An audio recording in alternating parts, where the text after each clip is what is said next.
Ladies and gentlemen, the following podcast is set for one episode. Your host from Columbus, Ohio, is Michael Kirk. Welcome to the Outlaw Mudcast. Hello and welcome to the Outlaw Mudcast, your digital audio dirt sheet for all things Supershow. The Kickstarter campaign for Supershow the Comic Issues 3 through 5 is over. As I'm recording this, it is December 11th. It ended at noon Eastern Time today. Here are the final results. 165 backers pledged a total of $15,154. This gets the $10,000 funding goal, which unlocks the Fire Flash competitor. This gets the $12,000 funding goal, which unlocks the D2 competitor. And that's, for both of those, that's competitor and finish cards. And $15,000, they unlocked 3 new promo cards. Let me give you what those promo cards are. At number 10, a lead strike hangover smash. If you have cheap shot in play, your agility skill is +1, and this card is a follow-up. At number 11, lead grapple. Hammer into the post. If you have charge into the corner in play, your power skill is +1, and this card is also a follow-up. And at number 12, blind opponent. If you have face rake in play, your technique skill is +1, and this card is also a follow-up. Those are the 3 cards that were unlocked by the funding goal for hitting $15,000.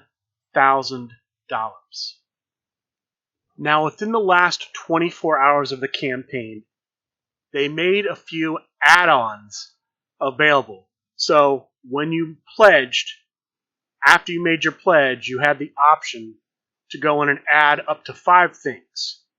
You could add the first 2 issues of the comic book.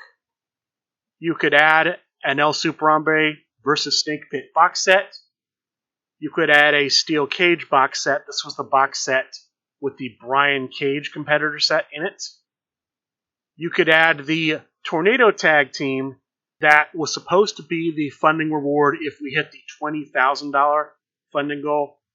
Of course, that didn't happen. We just got over 15. And they had a funding goal for 6 cards. 3 of those were the 3 cards I gave you. The other 3 were cards at 22 through 24. Let me give you those really quickly. At 22, a follow-up strike, high strike. Your next turn roll is +3. If either player rolls strike for their turn roll, their roll is +1. The grapple, follow-up grapple at number 23. I'll handle this. Your next turn roll is +3. If either player rolls grapple for their turn roll, their roll is +1. And then at 24, follow-up submission. I've got this, boss. The next turn roll is +3. If either player rolls submission for their turn roll, their roll is +1. Those were the add-ons that were added. Now, community goals. When we last spoke, we hadn't hit any of the community goals. And we did not hit the backer goal. We had to hit 200 backers. We only had 165. But as far as I know, we hit the other 3. We needed 300 comments. We got over 300 comments. That unlocks an alternate art card. We needed 300 social media shares. We have over 300 social media shares. That unlocks an additional promo. We don't know what that additional promo is. And if my math is correct, we had over 200 people tagged on the Facebook post, the same post we were supposed to share. That unlocked a promo card. Again, what those cards are, I don't know. It hasn't been put out there what those cards are. Those were the goals we hit. As far as the top tiers in this particular campaign, Last I spoke, nobody had pledged the full page spotlight. One person ultimately pledged the full page spotlight. 2 people pledged the half page spotlight. Only 7 got a cameo in the books. From what I saw, there were potentially up to 20 cameo spots available. Only 7 pledged the cameo tier, and I believe the 2 half page and the full page also get a spot. So 10 people will be in the book. Those 10 people who are going to be in the comic will also get an alternate art card featuring the art that features them in the comic. The art they commission. I don't think it has to actually be them personally. It could be a competitor. It could be something else. Reading the updated post, because there is a new post based on the current status of the campaign. They're requesting people who have a cameo spot, respond to Steve's request, pick their spot, and then potentially give them reference material if the competitor or person they want in the book is not somebody that already exists in Supershow the game. For the people who purchase the half page or full page spotlight, this is basically like a biographical page that'll be in the comic book, either a full page or a half page. You'll need to send a created content form through supershowthegame.com describing, sending reference materials, communicating what you want in that spotlight so the artist can draw your competitor or whoever you're putting in that spotlight correctly. Now, this campaign did not get the results of the previous comic campaign. Last year, for the first 2 issues, there were 227 backers. They pledged $19,524. That's about 75 more backers and about $4,000 more dollars. Why did they not do as well this time as they did last time? It could be the timing. The previous campaign was in September. This campaign was in December, much closer to the holidays. It could be there's just not as much enthusiasm for the comic this time around. I know that there were a lot less competitors last year for the campaign, for the pledging. They had a new El Super Hombre, they had a new Snake Pit, and they had for the first time Rock Newman. All of those were available at pledge tiers. There were no competitors available at pledge tiers. They were either funding goals or they were pre-launch goals. The only game elements explicitly in tiers, in pledge tiers, were at the $80 tier, the Tosses a Pretzel card, a brand new Valiant Spectacle, was part of that tier. At the Cameo tier, $200, half page Spotlight tier, $500, full page Spotlight tier, $900. The Tosses a Pretzel, Valiant Spectacle, and an alternate art Throws Cornbread from the Crowd Newman Spectacle were available. And from what I understand, the add-on that contained the 6 cards also contains Tosses a Pretzel. I could be wrong on that, but that's part of it too. So you didn't even have to pledge at the $80 and above tier to get Tosses a Pretzel once they put the add-ons in. That very well could be a factor, because just comparing Kickstarters, it's very clear there is a lot more enthusiasm for Supershow the game than there is for Supershow the comic. There's also a lot less enthusiasm for spotlights. I believe in the first run, all of the spotlights sold. The full page for each comic, the half pages for each comic. Only 1 comic's worth of spotlights were pledged for. Clearly, this was designed to have 1 full page and 2 half pages in each issue, 3 issues, 3 full page spotlights, 6 half page. Only 1 comic's worth of spotlights sold. What does that mean going forward? I would argue if Supershow, which it sounds like from listening to Steve Resk on the last episode of Talking Universe, the next comic wave is going to be issues 6 and 7. It sounds like if they want more enthusiasm, I think they're going to have to put more game stuff in the campaign. The campaign almost feels like it should be, and maybe this is the way to go. Almost go game first, and then, oh yeah, you also get these comics. I think that might be a better way to sell it, because Supershow the Comic is kind of in a weird place. I don't know that it appeals to fans of Supershow the Game. I don't know that it appeals to comic book fans in general. It's a comic based on the lore of this game, but based on a lot of the decisions I've seen around things like, well, putting kaiju in the game, putting, giant mechs in the game.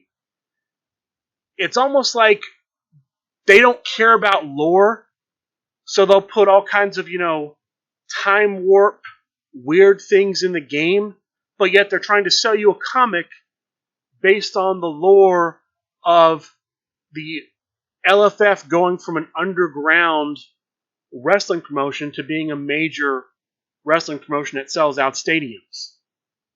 And so that's kind of a conflict in this game to where, in certain aspects, they don't care about the lore.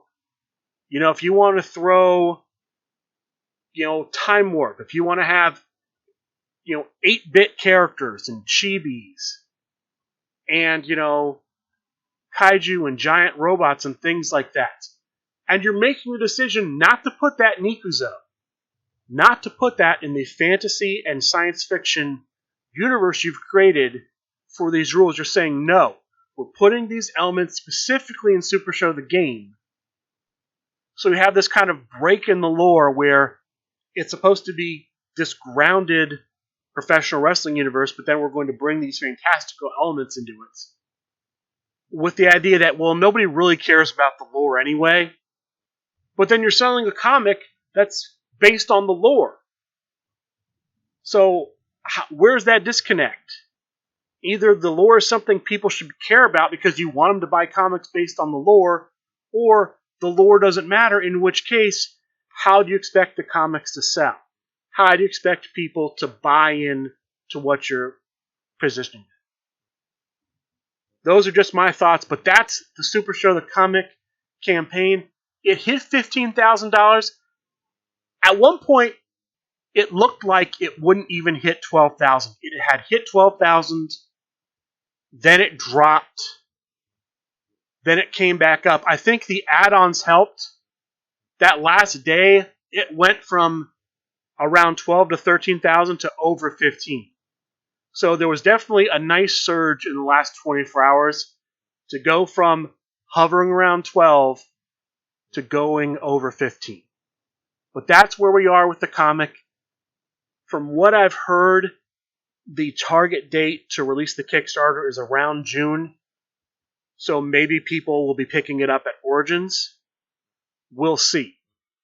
If I have any additional news about the Kickstarter campaign, I will give that to you. That's where we are right now. The Supershow the Comic issues 3 through 5 Kickstarter campaign is over. I know I was pushing to get the community goals unlocked for everyone that helped share, helped comment, helped tag. Thank you. I appreciate getting the extra cards with my Kickstarter pledge. Thank you to everyone who helped out with that. That's Kickstarter. Next story. The 2023 Create a Competitor competition is reaching its first big date. We're skipping the 2022 competition, going straight to 2023. December 16th, 9 p.m. Eastern Time is the deadline to submit your entry for the 2023 Create a Competitor competition. Here's what you need to do. You're going to write an email. The email will contain your name, the name of the competitor you're creating, a physical description of that competitor, and a background for that competitor. Who they are, what's their history, how did they find out about the Legendary Fighting Federation.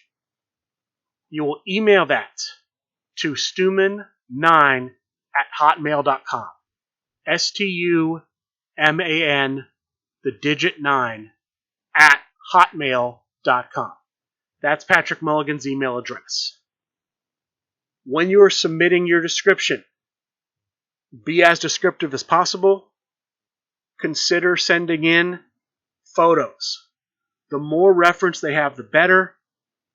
When I submitted JAC last year, I was not happy with the way the artist drew the sketch, because that's what they will do. They will take the description you provide, they will make a sketch based on that description. That sketch will be used throughout the campaign. That's all the CCC news. Faction Wars 4 news. The play-in matches from Phase 0 are underway. There were 19 teams in Phase 0. The top 13 automatically move on to Phase 1. The bottom 6 are playing off for the remaining 3 spots. They have until December 18th to play their matches. They'll send in the results, and the 3 winners, because it is just simply one team versus the other, the team that wins goes on to the next round. The 3 winners will join the other 13 in Phase 1 at some point. I'll give you more information on Faction Wars 4 when I have it. And then there really isn't a lot more news from this week. Next weekend, Sunday Night Fights, December 18th, the LFF Tag Team Championship will be on the line. Dangerous Alliance will defend against the team that won a few months ago at Origins Game Fair, that won the tag team tournament, Animal Kingdom. That's right, the champions, Ricky Riot and Sean Loeb, will take on the challengers, the Cheetah and the Penguin. Sunday Night Fights usually starts at 8. I don't know if it's the only match that night or if there will be more, but that match is going down 1 week from today, December 18th. Card subject to change. There's been a little bit more news about the Supershow Go app. They're still trying to get the app approved through Apple's store, and then I don't know if they're going to release it to the Android playtesters and the Apple playtesters once that happens, but that is looking to start soon. And then they're looking to move from alpha to beta, I want to say around March or April of next year, of 2023.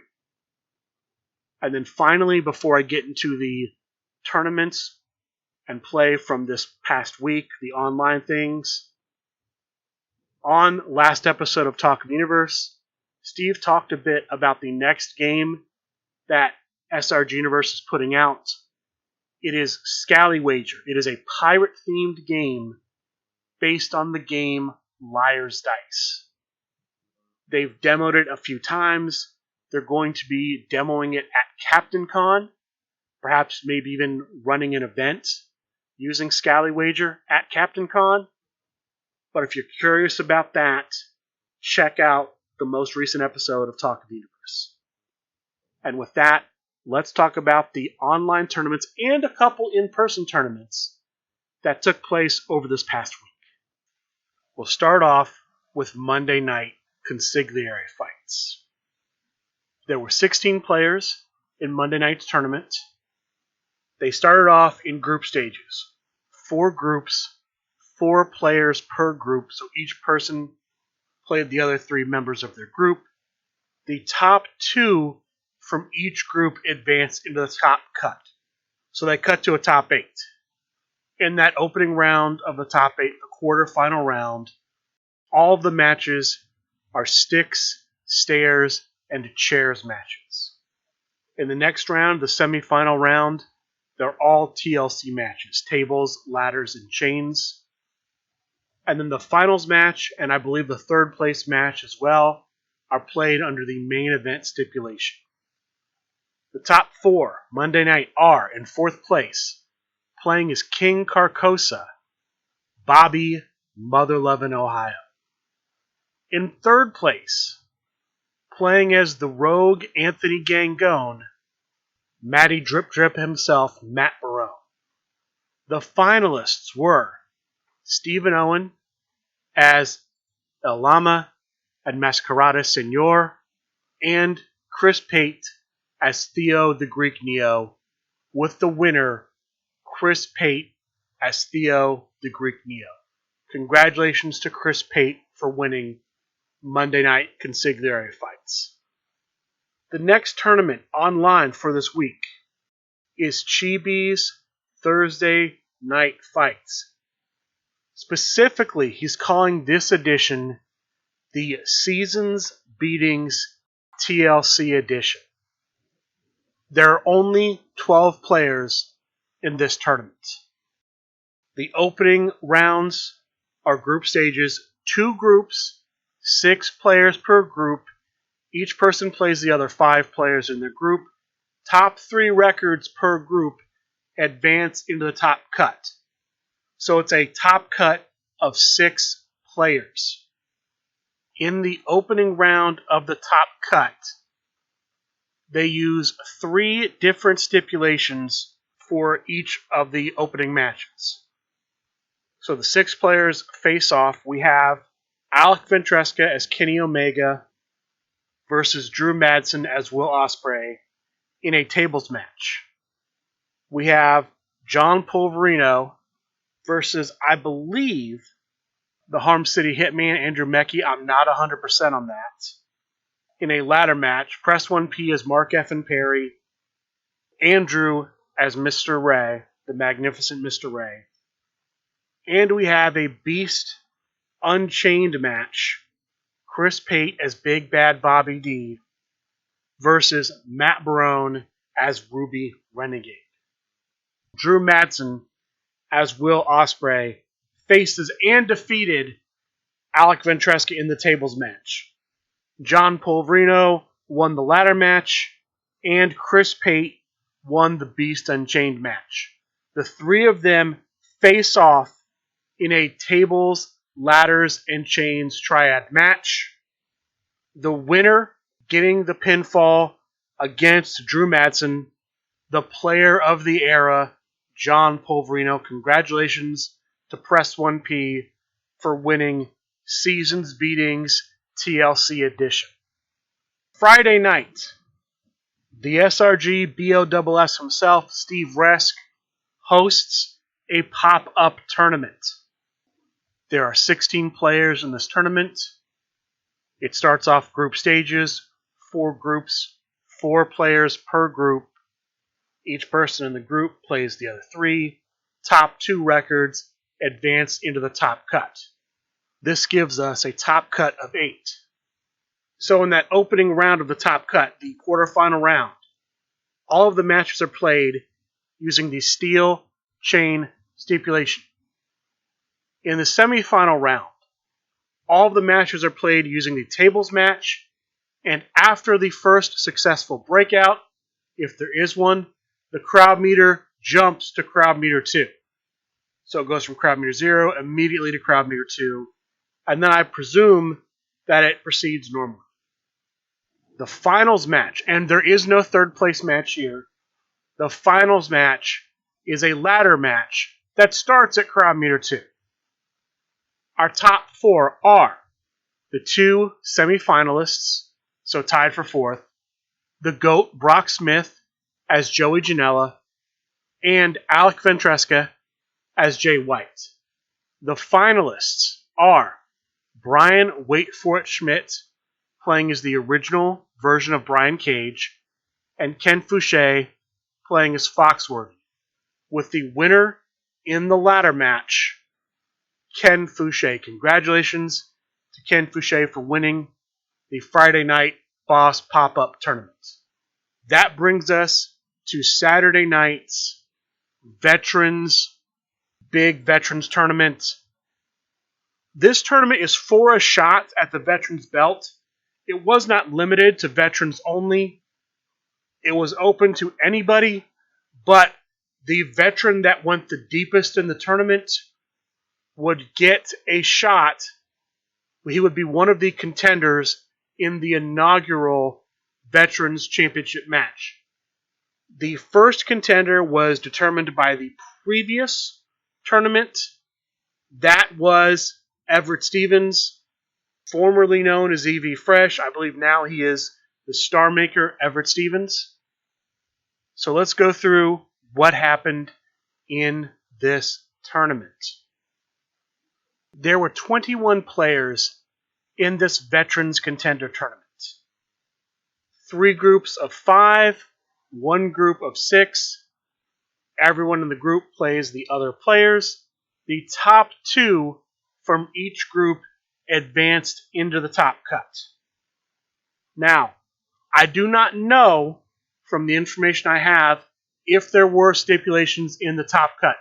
If they were and I missed them, I apologize.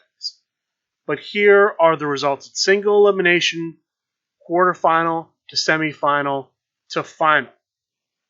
There was no third place match, so I will just start off with the 2 people who made the semifinals but did not go further. So tied for 3rd or 4th place, however you want to reckon it, we have Greg Shockley playing as the man from IT and Candyman Dan playing as the Pulverizer. Now, Candyman Dan on the list I'm looking at was written like Candy Ma'am, but instead of an M at the end, it's an N. So this could be Candy Ma'am. I could be wrong here. If I am, I apologize. But those were the semifinalists. Those were the 3rd and 4th place player. The finalists were Chris Pate as Ricky Riot and Stephen Owen as Romeo 3000, with the winner of the tournament, Chris Pate as Ricky Riot. Congratulations to Chris Pate as Ricky Riot. Now, Chris Pate is not a veteran, so he will not get a shot at the Veterans Championship. I believe the top prize here, and I could be wrong, I'm just going from memory, was a Champion of Kickstarter card. So, if that's the case, Chris Pate won a Champion of Kickstarter card. That's a great prize. The highest ranking veteran in this event is one of the semifinalists, Greg Shockley. So Greg Shockley will face Everett Stevens for the Veterans Championship in the inaugural match. Date and time to be named later as far as I know. That does it for the online tournaments from this past week.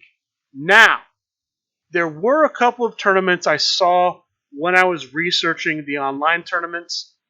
The first was sent to me, and if you want me to cover a local tournament from you, please reach out to me either through Facebook Messenger or outlawmudcast@gmail.com is the email address for the show. The tournament, in-person tournament that was sent to me was from Misos Games in Louisville, Kentucky.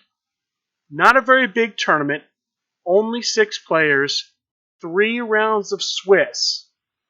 The top 3 players end up being tied essentially at 2-1.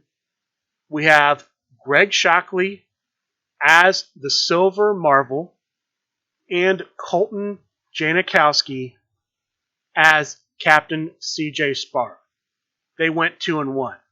Going undefeated in this tournament, playing as the new version of Milamai that just came out, the man who created Milamai, Kirk Polka. Congratulations to Kirk Polka for winning this week's Misos Super Show tournament. And actually, I thought I was going to have a couple more local results for you. I do not. What I had found turns out to be incomplete, so I have no additional results for you. There were, however, as I was recording this, a couple of Deep South Championship matches. The Deep South Tag Team Championship match and the Deep South Championship match going on in Alpharetta, Georgia at, I believe, the last event hosted at TFD Games. The Final Dungeon is apparently closing down shortly after this. They hosted a big CAC tournament, and unfortunately, the store will not be continuing, but they're having a last hurrah and featuring 2 of the championship matches. Let me give you the results of both of those championship matches, starting with the Deep South Tag Team Championship. The Deep South Tag Team Championship match features the champions, the Mop Boys, going up against the challengers, the Transatlantic Express. The Mop Boys are the team of Piglet, playing as the Big Shot here, and Johnny Correa, playing as Snake Pit. Transatlantic Express consists of Practicite, playing here as Mallory the Destroyer, and Hold the Line Harry, playing as Mila Mai, playing as, I believe, Maidens of the Storm. Because I think, and I could be wrong here, for the Deep South Tag Team Championship, the singles competitors you play have to be a tag team on their own. I could be wrong there. If I am, I apologize. This match is a long match. It runs nearly an hour. We see both Mop Boys attempting to defend their championship. Each have to bury their hands. Each use their spectacle. And in the end, at crowd meter 3, the winners and new champions are Transatlantic Express. Congratulations to Transatlantic Express. It was a long, grueling match, but they end up pulling it out in the end. The Mop Boys fought as hard as they could. It was a impressive attempt at a defense, but the Transatlantic Express are the new Deep South Tag Team Champions. Afterwards, we have the Deep South Championship, the singles belt. College boy, Adam Britt, the champion. The challenger, Joel Williams. Adam Britt playing as Big Bad Bobby D. Joel Williams playing as his own creation, Everyone's Enemy. This is a much shorter match. It only goes to crowd meter 0, not crowd meter 3 like the previous one. It is very lopsided. Joel Williams wins, I think, all but one turn, and even the turn that Adam Britt wins, Joel Williams stops the card. Joel Williams hits the finish. It's an 8, and unfortunately, Adam Britt cannot break out, and so the new Deep South champion, Everyone's Enemy, Joel Williams. 2 new Deep South champions crowned in the final event at the Final Dungeon Games. And with that, that's going to do it for this week's episode of the Outlaw Mudcast. I'd like to thank all of you for listening, and a good day.